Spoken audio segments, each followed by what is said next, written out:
आगे के जो प्रश्न हैं और प्यारे ने जो करे हैं प्रश्न, तो प्रथम प्रश्न तो प्रिया जी से ये किया है उन्होंने, हे लाडली जी, आप जब नव निकुंज में अपने रसामृत को बहाती हैं तो उसका पान करने का अधिकारी कौन होता है? जब नव निकुंज की रस के ही निकुंज में आप अपने रसामृत को, और जब रस से बहने लगता है वहां से, तो वो रस बड़ा ही शीतल मंद सुगंध और प्लावित होता हुआ रस कंद की कली से उज्ज्वल प्रकाशित करता हुआ, अनंत कोटि सूर्यों को लज्जित करता हुआ और चंद्र शीतल को प्रदर्शित करता हुआ, और वह नव निकुंज की रसवल्लरी नव निकुंज के पथ से जब वह रस का प्रसार होने लगता है तो उस रस को स्पर्श करने का अधिकारी कौन होता है? प्रिया जी ने सूक्ष्म रूप की भावना से दोनों प्रश्नों का भाव दे रहा हूं, इसमें बहुत व्याख्या है निकुंज की। तो कहते हैं कि उसमें प्रिया जी ने कही कि हे लाल जी, उस रस का आस्वादन करने के लिए, उस रस का स्पर्श करने के लिए केवल आपके सिवा दूसरे की गति नहीं है। तो लाल जी हाथ जोड़ के खड़े होने करके कह रहे हैं कि हे श्यामा जी, वो रस के स्पर्श करने का तो मेरी अधिकारी नहीं। ध्यान दीजिएगा, कोटिन रूप धरे नंदन तो न पायो। तो प्रिया जी के सामने खड़े हैं कि कह रही हैं कि हे श्याम,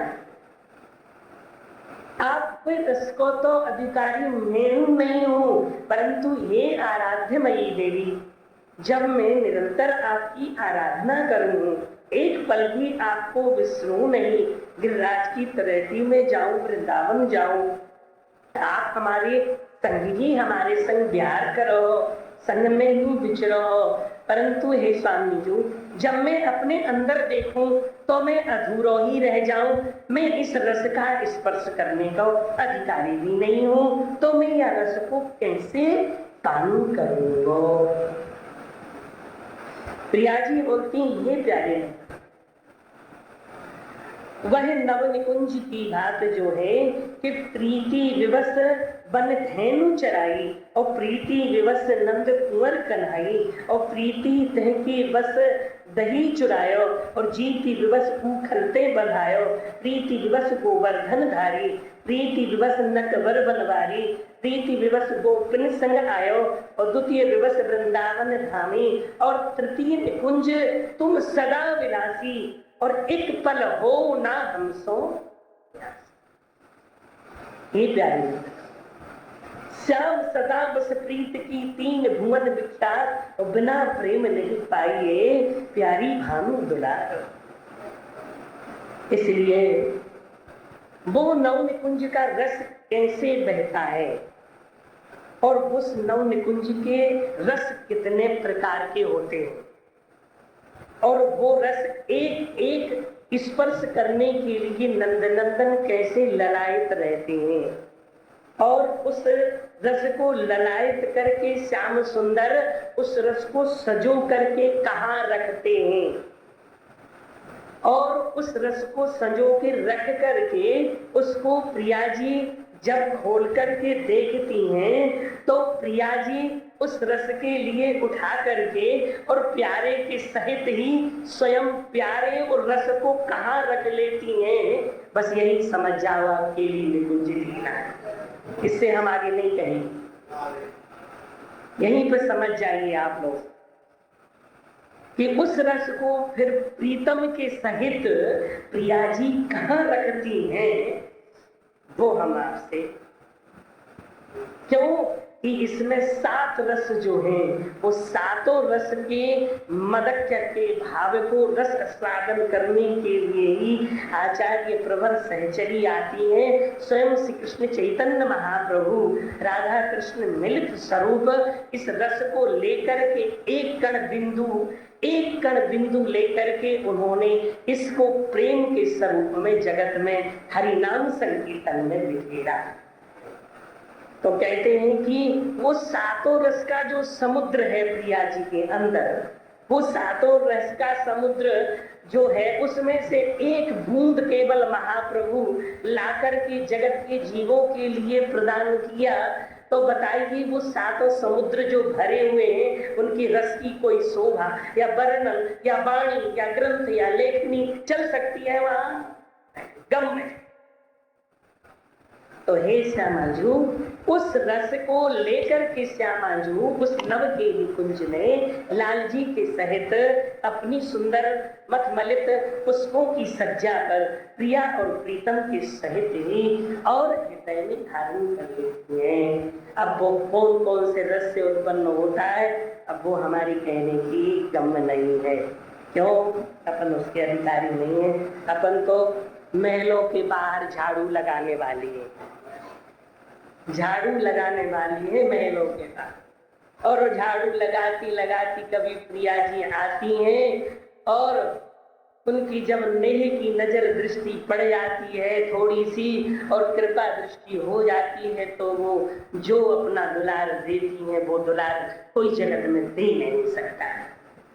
कोटि माँ बाप आ जाओ, कोटि मित्र आ जाओ, कोटि अपने बन के आ जाओ, परंतु वो दुलार का तो रस बिंदु कोई दे ही नहीं सकता है जो श्री श्यामा जी प्रदान करती हैं। और इस प्रकार श्री श्यामा जी का एक प्रश्न छठवां ये हुआ।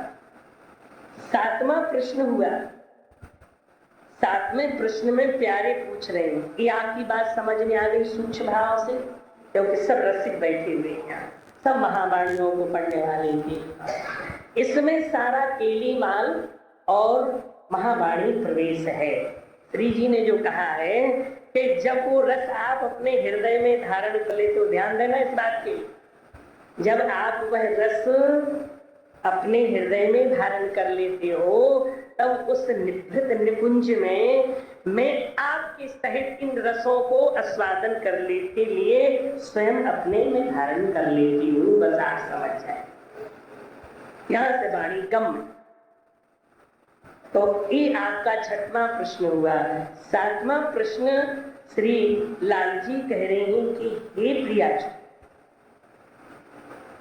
आपकी इस नव निकुंज लीलाओं के कली के जीव तो समझेंगे नहीं, उनके अंदर अनेक प्रकार को विकार रहे, और यहाँ तो निर्विकार जो हो जाए, जिसको अपने तन की सुध नहीं रहे, जो प्रिया प्रीतम में ही खो जा रहे, वो ही इस नव निकुंज के प्रथम दरवाजे तक आ सके हैं, वो ही निवृत्त निकुंज को प्रवेश नहीं हो पा रहे हैं। तो फिर हे श्यामाजू, आपके जो ये जीव हैं, आपके जो ये रसिक हैं, आपके जो ये कण किंकरिये हैं, कि आपको स्नेह कैसे पाएंगे? तो श्यामाजू, श्याम सुंदर को ये प्रश्न सातवां है। अब ये तो नव निकुंज में गया छठवां प्रश्न, पांचवा प्रश्न भी केली कुंज में गया, परंतु सातवां जो प्रश्न स्वामी भट्ट जी दे रहे हैं, भट्ट जी महाराज, वो कह रहे हैं कि जीवों के लिए है। ये लाडली जी से प्रार्थना कर रहे हैं कि हे श्याम, इस दिव्य वृंदावन की विभू के लिए और इस दिव्य वृंदावन में वो कैसे आएंगे जीव, तो उनके लिए श्यामा जी कह रही हैं कि हे प्यारे, मैं अपनी अंशभूता सखियों और सहचरियों को या वृंदावन में भेज करके और उनसे श्री राधा नाम और कृष्ण नाम की महात्मा को बढ़ाती भई, और जो श्री राधा कृष्ण नाम लेते भयो या वृंदावन में वास करेगो, तो प्रिया जी बाकी कोई अवगुण को नहीं देखेंगी और बापू आज न कल अपने निकुंज को प्रवेश देंगी और बापू हृदय से लगा। प्रियाजू कहती हे प्यारे, जो मेरे इस वृंदावन में, जो वृंदावन एक पग आही एक पल बास करही चे जाही, जो इस वृंदावन में एक पग चल करके आ रहे, तो एक पद वृंदावन में धरते भये और मुख से श्री राधा नाम को उच्चारण करते भये, जब या वृंदावन में चतुर श्रोवणी और प्रिया जी की सहचरियों के उस भाव के संतोषों मिल जामे।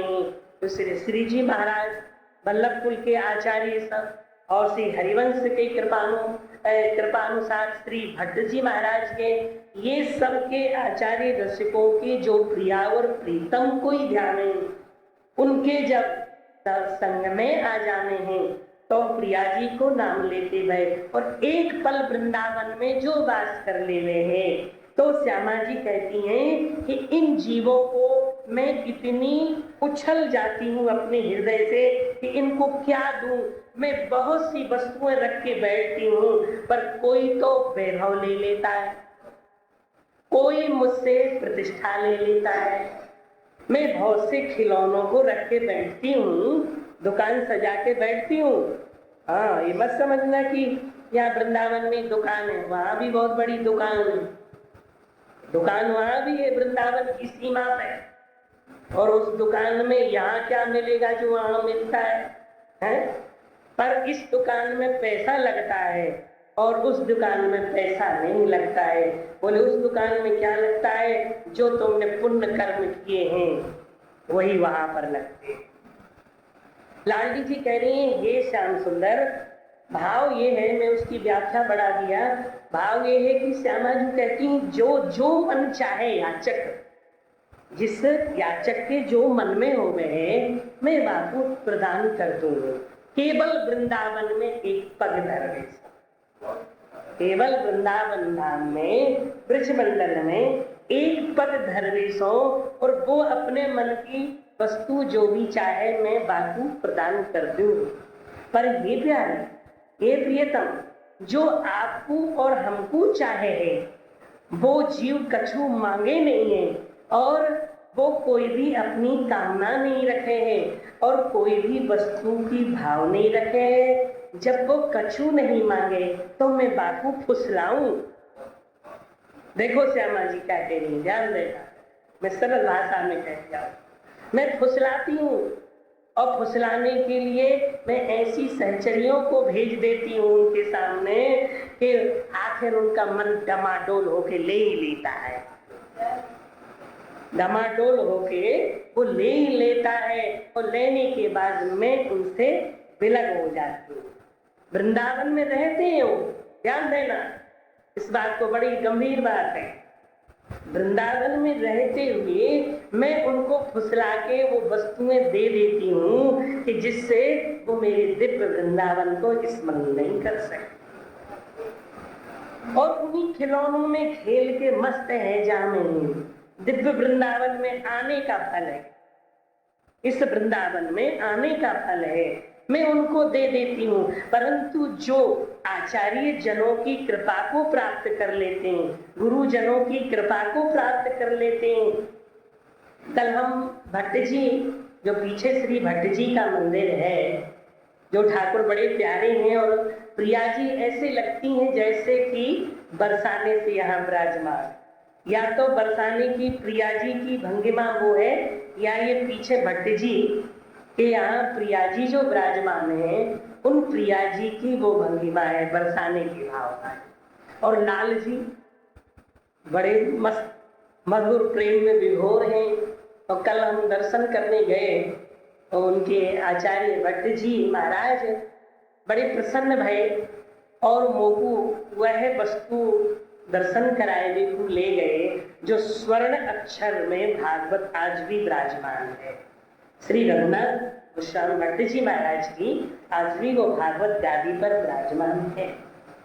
तो मुख वह दर्शन करायो, परंतु बार बार बोले कि आप बताओ हमारी श्री जी कैसे लग रही है। भट्ट जी महाराज बोले कि हमारी श्री जी कैसे लग रही है। मैंने भी महाराज क्या कहूँ श्री जी की, बोले बरसाने की, और इनमें मैंने कहा वो इस बरसाने की तो यही और दूसरा कौन है। ऐसी सुंदर श्री जी की छटाकल देखी, क्या उनके रसीले नेत्रों से रस टपक रहा है। अरे दर्शन करो तो ऐसे करो।